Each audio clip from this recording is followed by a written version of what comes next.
Our guest today by Skype is Alice Heiman.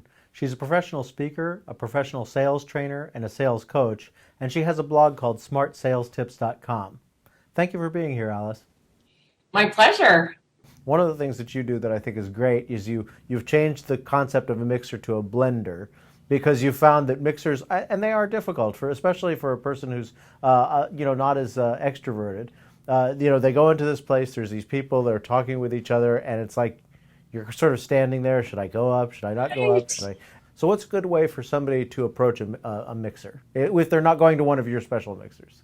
Well, so as you mentioned, I do run the Biz Talk Blenders at many chambers in different places in the country and for different organizations. And the reason I run a Biz Talk Blender is because I want people to come to an event where they're comfortable and they feel welcomed and they can network easily and meet the people that they don't know. That seems like what all networking events should be, but they're not. And so I think for shy people or people who are just not that comfortable walking up to people they don't know, there are a few things that you can do to make it easier. The first one is, instead of going to mixers or networking events, bring the people to you. See, that's why I started the Biz Talk Blender.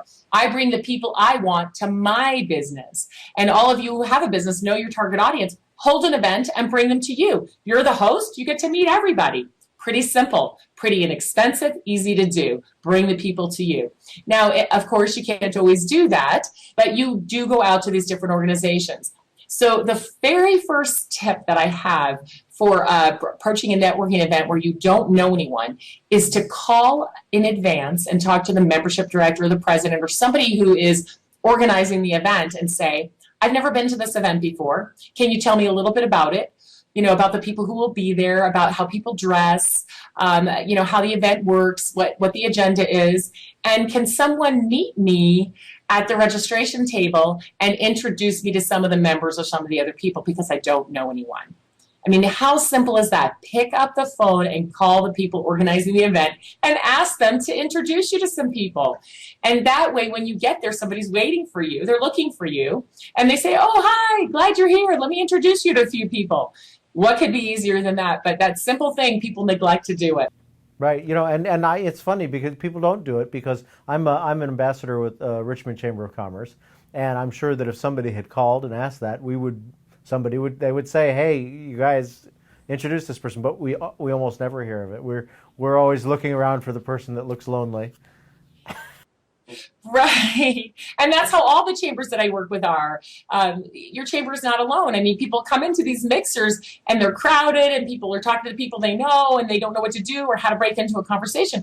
And it is the ambassador's job to greet them and talk to them and get to know them and walk them over to introduce them to someone else.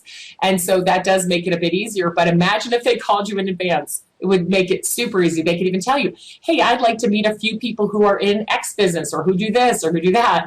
And you know them because you're the ambassador. You can make those introductions very easily. So that's really my biggest tip for people who need to get out and network and don't know exactly what to do. And of course, my second tip I already mentioned, don't talk about yourself. Engage in a conversation where you're asking them questions, getting to know them, understanding them. And then, of course, if they flip it and start asking you questions, go ahead and answer them. But don't talk about your business too much and don't try to sell your business for sure. You can talk about your business, like why you started it, what you love about it, but don't try to sell to anybody. You don't even know if they need your products and services. So no selling, just getting to know people and sharing ideas, asking them, well, what have you found effective in marketing these days? Or how has your business grown? Or, what new things are you doing to find new customers? To have those kinds of conversations. In fact, when I do run the Biz Talk Blenders at my chambers, I have the blending part where people are just walking up to people they don't know and getting to know them because I've given them permission to do that. But then I put them in these groups called the Biz Talk groups. And in fact, we have these 10 to 50 people in these groups, and they have this kind of conversation, what's happening in your business? What are you doing to help your business grow? Share some ideas. I need to hire a salesperson. Have you had success with that? How would you do that? I need a mentor. They have these business conversations in these groups, and they get to know each other even better that way, and they walk away from that networking event with ideas they can use the next day. So that's the kind of conversation you want to have at a networking event, not trying to sell your business. So that's my second tip is talk to them, ask them questions, learn about them, talk about business in general, don't sell.